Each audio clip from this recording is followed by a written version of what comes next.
Gini, saya sama Coach Shin profesional. Kita sama-sama punya komitmen mau bangun sepak bola Indonesia. Ya. Kita punya mimpi. Coach Shin punya mimpi, saya punya mimpi, masyarakat Indonesia punya mimpi, pemain punya mimpi. Mantap. Yes, alhamdulillah. Tepat malam ini, Erick Thohir putuskan keluar dari AFF.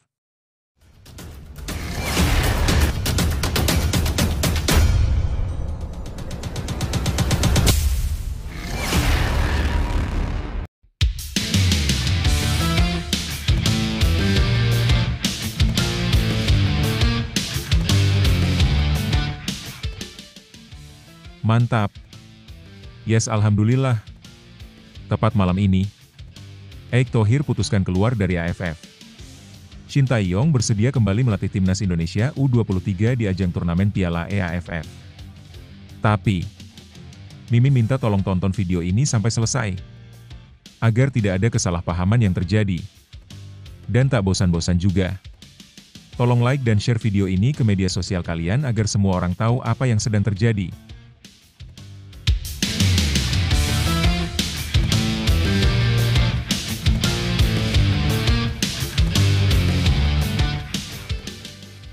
Shin Tae-yong kembali latih timnas U23 di ajang AFF, PSSI resmi tinggalkan AFF. Diketahui sebelumnya, kabar mengejutkan datang dari dunia sepak bola nasional. Shin Tae-yong, pelatih asal Korea Selatan yang sebelumnya menangani timnas senior Indonesia, kembali dipercaya untuk memimpin timnas U23 dalam ajang AFF, East Asia Federation. Keputusan ini disambut gembira oleh Ketua Umum PSSI, Erick Thohir, yang sebelumnya sempat khawatir Shin enggan melanjutkan kiprah bersama tim Merah Putih. Langkah ini sekaligus menjadi bagian dari perubahan besar yang dilakukan PSSI, menyusul keputusan resmi untuk keluar dari keanggotaan AFF.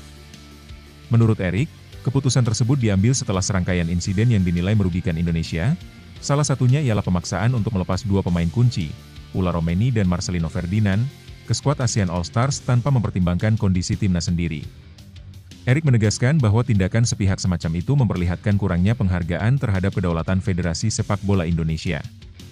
Karena itu, PSSI akhirnya memutuskan untuk mundur dari seluruh kegiatan AFF, termasuk membatalkan Indonesia sebagai tuan rumah turnamen U23 AFF yang semula dijadwalkan pertengahan tahun ini. Kini, fokus PSSI bergeser ke kawasan Asia Timur. EAF dipilih sebagai wadah baru yang dianggap lebih kompetitif dan profesional. Dalam rangka menyambut tantangan ini, Shin Tae-yong ditunjuk kembali untuk menangani timnas U23. Meski saat ini Shin juga menjabat dalam struktur teknis di Federasi Sepak Bola Korea Selatan, KFA, Erick memastikan tidak ada larangan bagi Shin untuk tetap membesut timnas Indonesia selama ia belum terikat kontrak dengan klub manapun. Penunjukan ini bukan tanpa alasan. Shin memiliki rekam jejak impresif di Asia. Pada EAF 2018, ia sukses membawa timnya menundukkan Jepang, salah satu kekuatan besar Asia. Bahkan saat melatih timnas U23 Indonesia, ia kembali mengejutkan publik dengan kemenangan atas Korea Selatan di ajang Piala Asia U23, hasil yang menggemparkan hingga membuat Presiden Korea Selatan ikut bereaksi. Di sisi lain, PSSI juga melakukan penyegaran di level U20. Gerald van den Burg, pelatih asal Belanda, kini dipercaya memimpin skuad muda tersebut menggantikan Indra Shafri. Pengalaman panjang Van den Burg di Eropa diyakini bisa membentuk mental dan kualitas pemain muda Indonesia agar lebih siap bersaing di level internasional. Langkah keluar dari AFF sendiri dijadwalkan akan diumumkan secara resmi pada pertengahan bulan. Keputusan ini memicu reaksi dari beberapa negara ASEAN, termasuk Vietnam dan Malaysia, yang menyayangkan kepergian Indonesia. Bagaimana tidak, Indonesia selama ini menjadi magnet utama turnamen AFF, dari sisi penonton, hak siar, hingga daya tarik sponsor. Namun, Erick Thohir menegaskan bahwa Indonesia butuh lingkungan kompetitif yang lebih sehat dan adil. Ia mengungkap 3 alasan utama di balik keputusannya: insiden cedera Evan Dimas akibat pelanggaran keras yang luput dari sanksi, perlakuan kasar terhadap Marcelino Ferdinand tanpa konsekuensi yang jelas, serta tekanan agar Indonesia melepas pemain ke pertandingan yang tak sesuai dengan rencana timnas. Kita tidak bisa terus-menerus jadi korban, tegas Erick. Kalau ingin naik level, kita harus berani ambil langkah besar. Keputusan ini juga selaras dengan perkembangan pesat timnas Indonesia dalam beberapa tahun terakhir. Tim U17 tampil di Piala Dunia U17, skuad muda menaklukkan Korea Selatan, dan tim senior lolos ke ronde ketiga kualifikasi Piala Dunia 2026, satu-satunya wakil dari Asia Tenggara yang berhasil. Dengan pencapaian tersebut, Indonesia merasa sudah saatnya melangkah ke level lebih tinggi. Kita tidak lagi bermain hanya untuk Asia Tenggara. Kita sedang mengejar panggung Asia yang lebih besar, ujar Erick Thohir. Nah, sebelum lanjut mendengar berita ini, untuk para netizen, keluarkan satu kalimat pamungkas untuk menanggapi kabar ini. Ayo teman, berikan tanggapan kalian di kolom komentar. Bravo Timnas. Bravo Patrick Kluivert. Bravo PSSI. Ayo Garuda. Buktikan bahwa level kita sudah dunia. Buktikan bahwa kita adalah raksasa Asia. Tiket Piala Dunia harga mati. Di sisi lain, jangan lupa juga satu kalimat khusus untuk Patrick Kluivert CS yang sedang berusaha keras memajukan sepak bola Indonesia. Silahkan tulis di kolom komentar. Ayo terbang tinggi Garuda.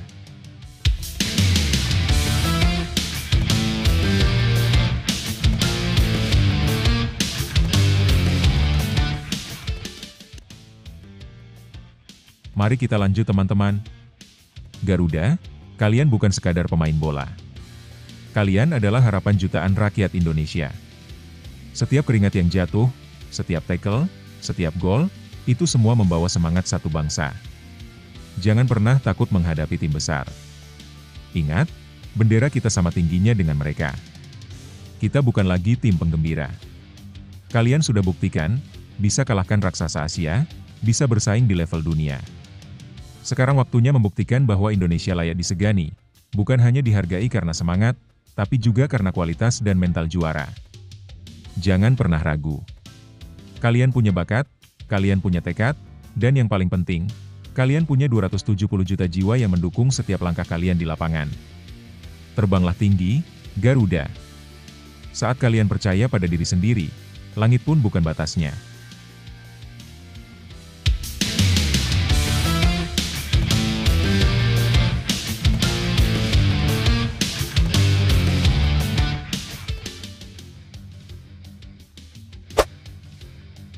Ciro Alves ungkap alasan umumkan perpisahan dengan Persib jelang akhir musim.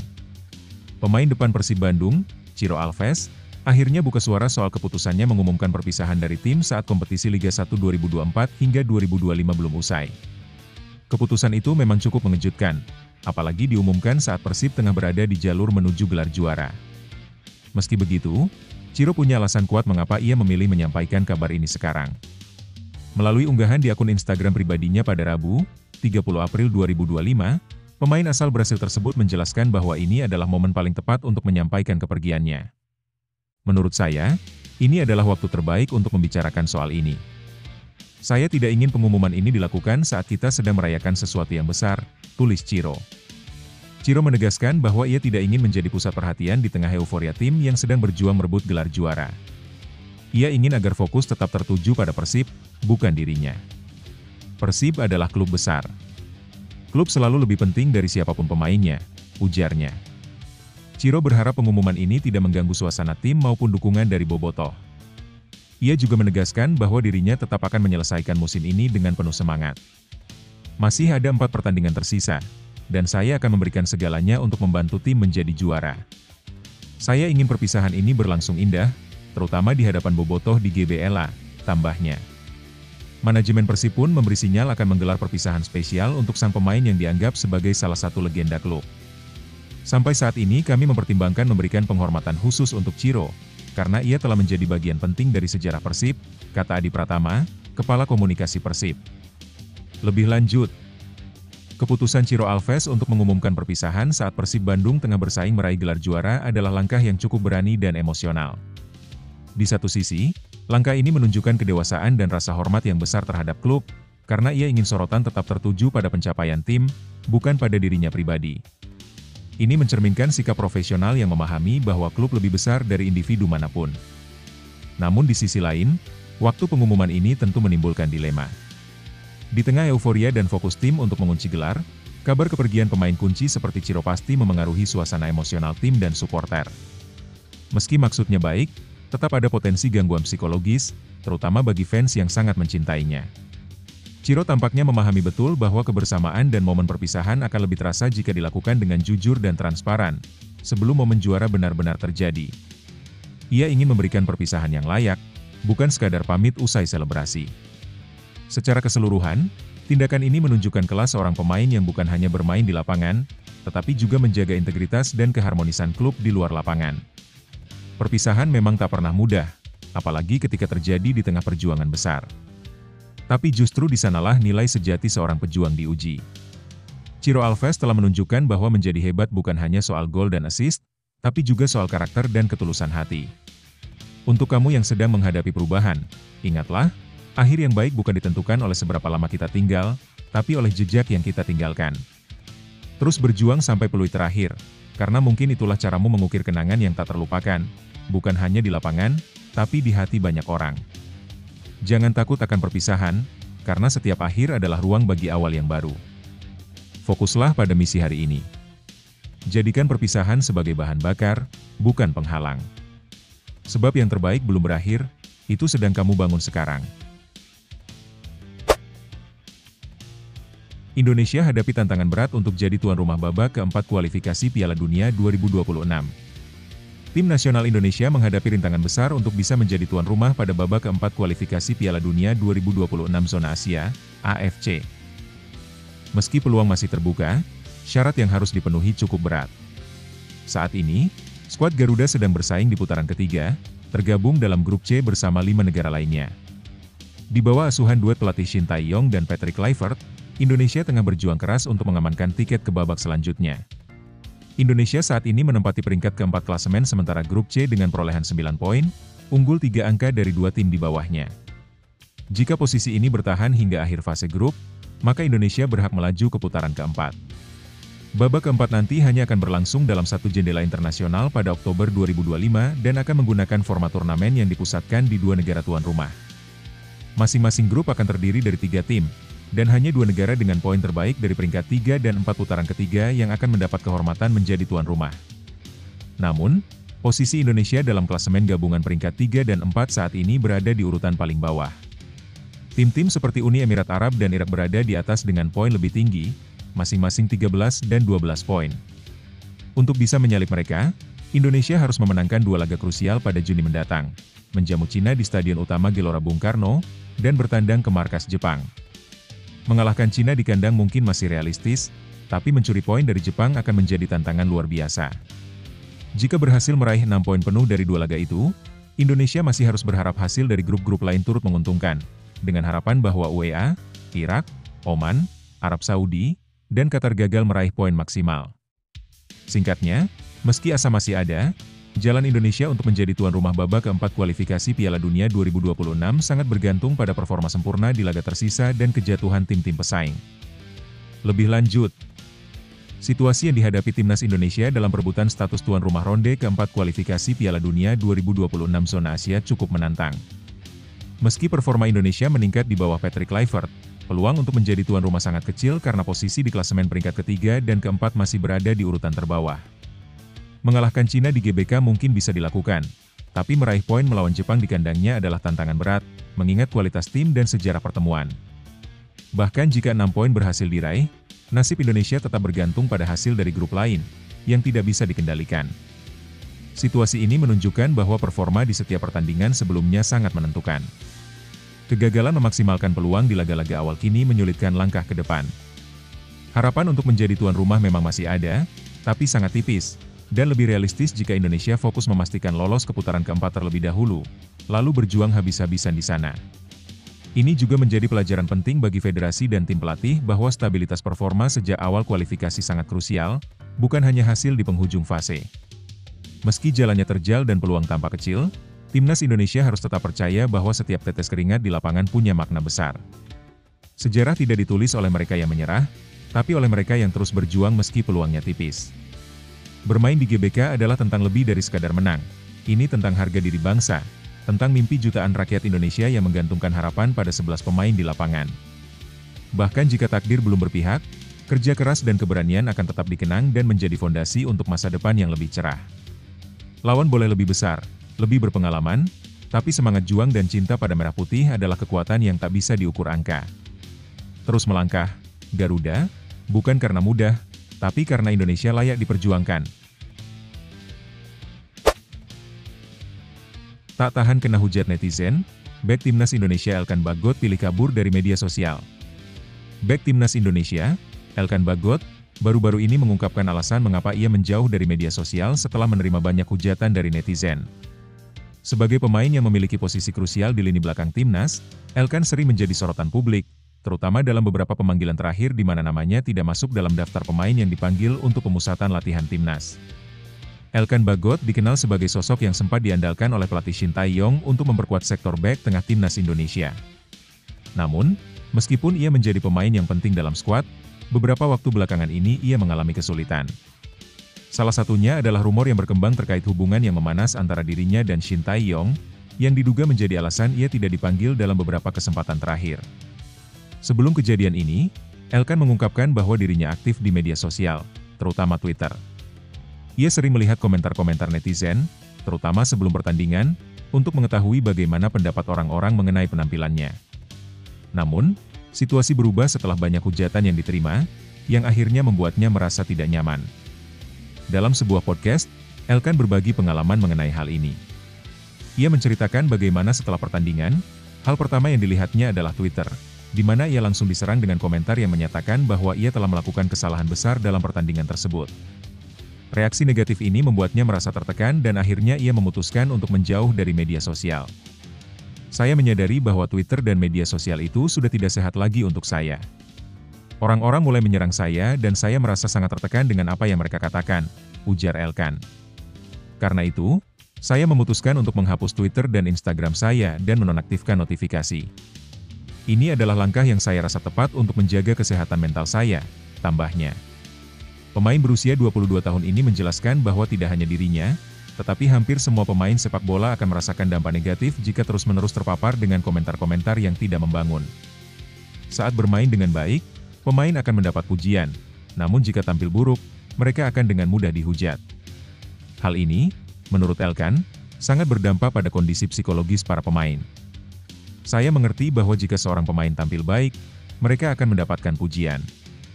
Tetapi ketika mereka bermain buruk, hujatan akan datang, dan ini sangat berat untuk diterima, tambah Elkan. Itulah mengapa saya memilih untuk menjauh dari sosial media dan lebih fokus pada keluarga serta karir saya.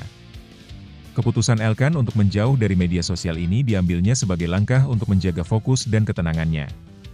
Selain itu, ia lebih memilih untuk memperbaiki dirinya melalui latihan dan membangun hubungan yang lebih baik dengan orang-orang terdekatnya. Dengan demikian, ia berharap bisa kembali tampil maksimal di lapangan, jauh dari gangguan yang bisa merusak mentalitasnya.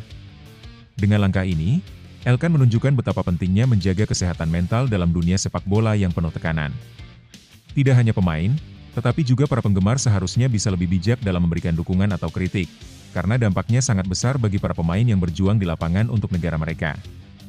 Lebih lanjut, situasi yang dihadapi oleh Elkan Bagot ini mencerminkan tantangan besar yang dihadapi oleh atlet profesional, terutama di era media sosial yang begitu masif.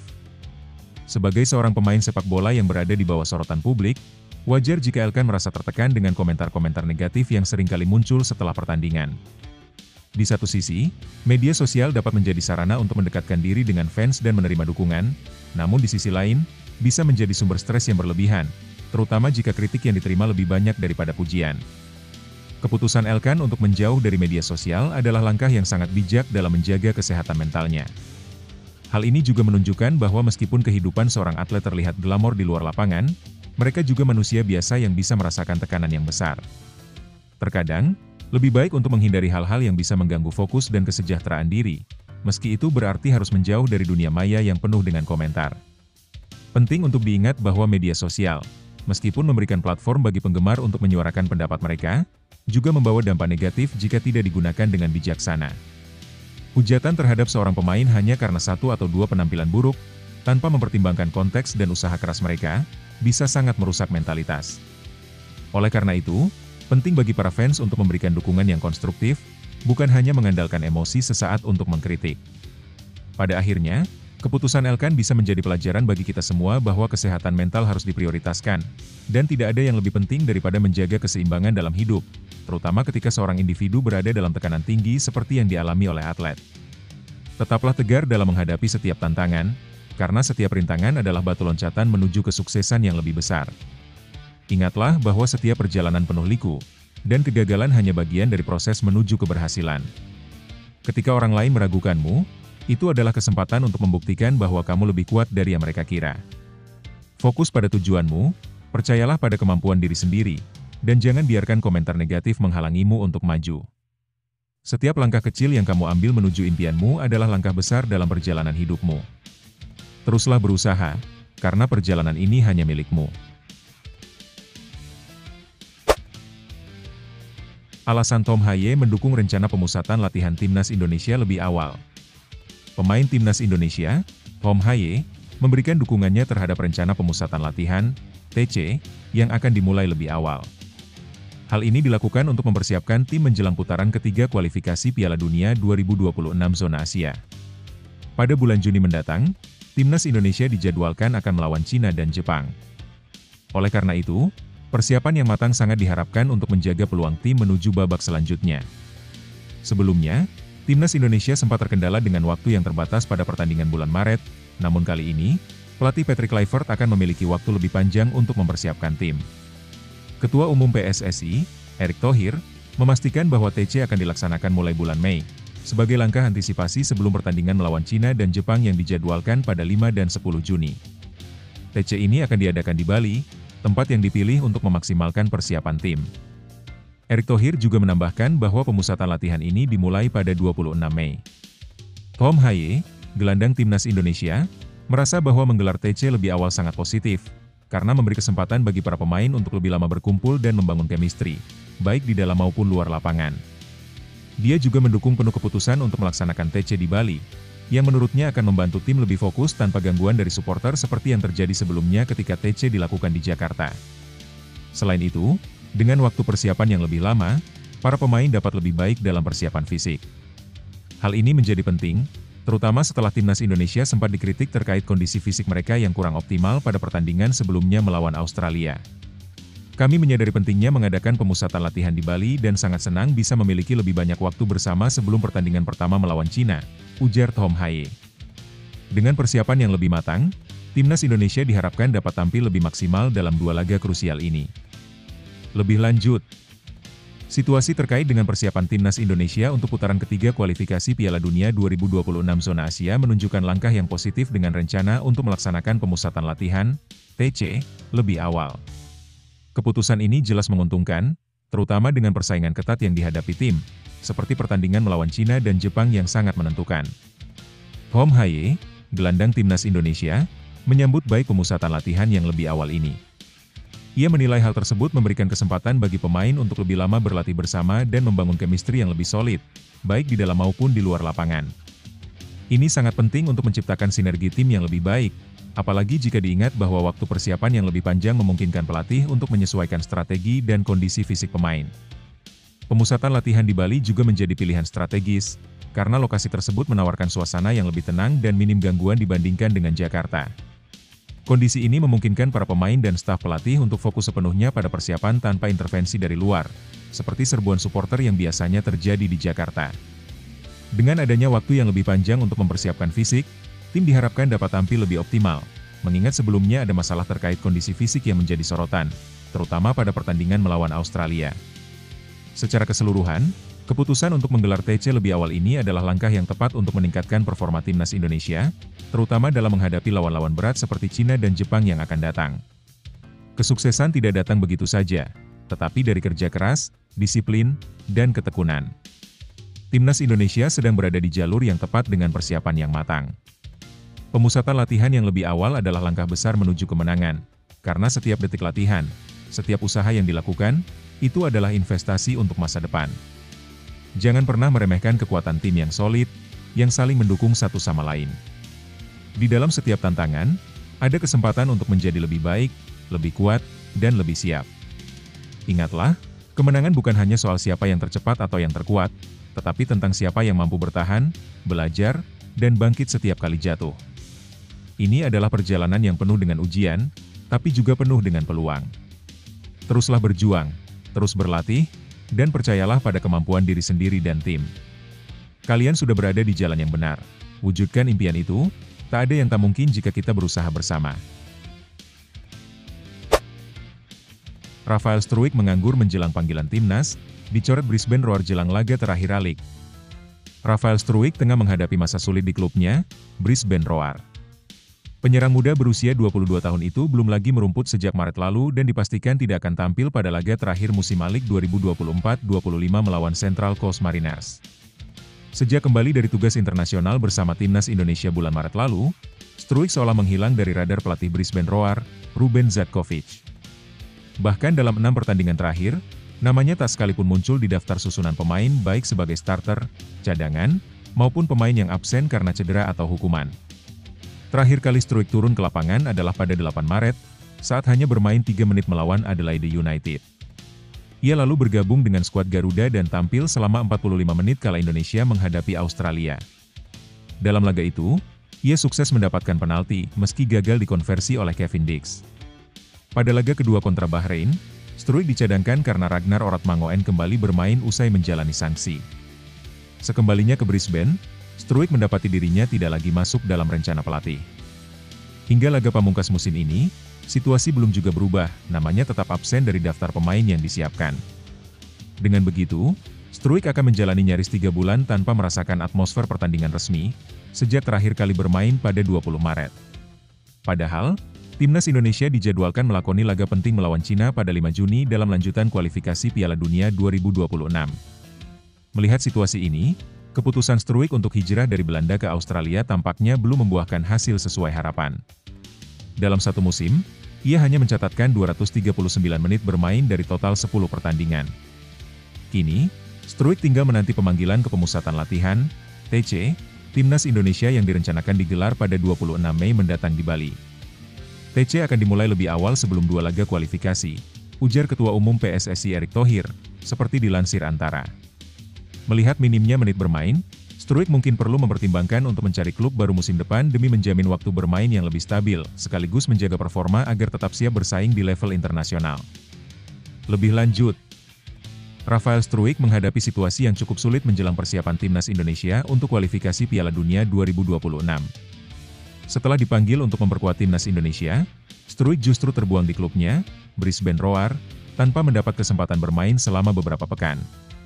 Keadaan ini berisiko membuatnya kurang siap saat tiba waktunya bergabung dengan timnas, yang tentu saja bisa mempengaruhi performanya. Struijk, yang pada awalnya menunjukkan performa baik dengan mencetak gol saat membela timnas Indonesia, kini berada dalam posisi yang tidak ideal. Keputusan pelatih Brisbane, Ruben Zatkovic, untuk tidak menyertakan Struijk dalam skuad dalam beberapa pertandingan berturut-turut, serta absennya Struijk dari pertandingan terakhir A-League, menambah tantangan baginya. Hal ini berpotensi membuatnya kehilangan ritme permainan yang sangat dibutuhkan, terutama menjelang training camp timnas Indonesia yang akan dimulai akhir bulan Mei mendatang. Dengan minimnya menit bermain, Struijk perlu mempertimbangkan untuk mencari klub baru yang memberinya kesempatan lebih banyak untuk bermain di musim depan.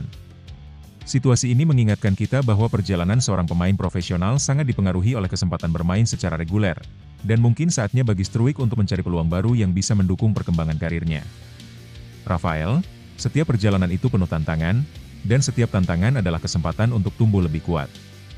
Mungkin saat ini terasa sulit, tetapi ingatlah bahwa setiap pemain hebat pernah melalui masa-masa yang penuh rintangan. Tidak mendapat kesempatan bermain adalah ujian, tapi juga peluang untuk menunjukkan ketahanan dan komitmenmu. Jangan biarkan momen sulit ini menghalangi semangatmu. Terus berlatih dengan tekun, pertajam kemampuanmu, dan siapkan dirimu untuk kesempatan yang lebih besar di depan. Ingat, performa terbaik sering datang saat kita menghadapi kesulitan terbesar. Percayalah pada dirimu sendiri, dan jika satu pintu tertutup, selalu ada pintu lain yang akan terbuka. Yang terpenting, tetap fokus pada tujuanmu dan percayalah bahwa setiap usaha yang kamu lakukan akan membawa kamu lebih dekat ke impianmu.